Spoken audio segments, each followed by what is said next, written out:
Alfie, a new deal for you. How happy are you to be staying at the club? Yeah, no, extremely happy to be staying at the club that I've been at for a couple of years now, and I'm ready to kick on again.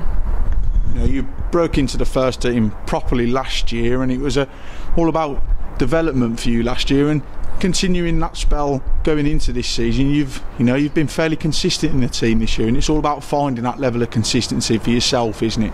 Yeah, 100%. You know, I broke in last year and I got a few games under my belt, and my target was to just get as many as I can this year, and I've played a little bit this year, and I'm just ready to kick on and get some more appearances under my belt, really.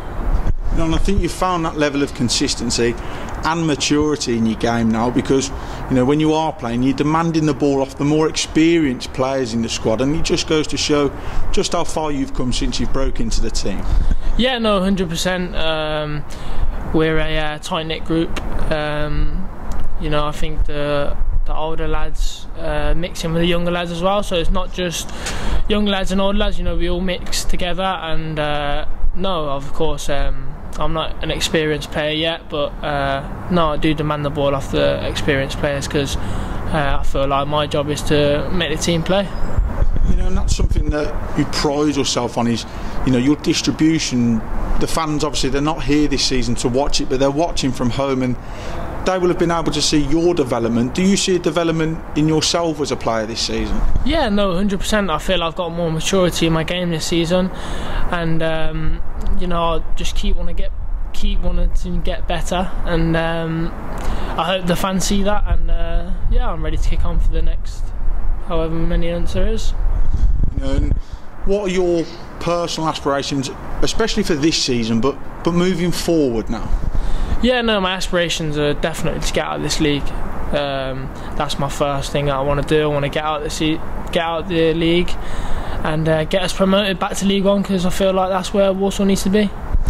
You mentioned earlier about the tight-knit group this year. I think it's one of the first years in a couple of years now, especially at the club, where there's been a continued group of players, especially from the previous season. What's it like for you as a player to be in a settled group? Yeah, no, it's a settled group.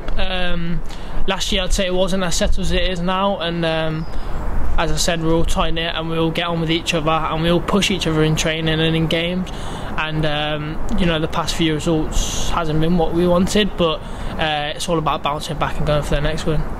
And that must be a positive for you to be in such a tight-knit group, because it means that you're fighting for each other off the pitch as well as on it.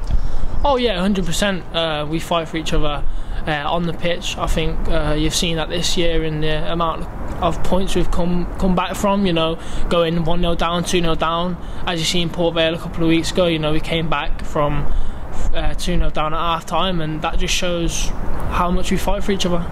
And as a player, how do you deal with that disappointment of going behind in a game? How easy or how difficult is it for you to refocus your mind to get yourselves back into a game? Yeah, no, it is a tough mindset that you have to get, but I feel like everyone who played in that game has got that, and I feel like, as I said, we're a tight-knit group, keep saying it, but that helps us and keeps us striving every time we play.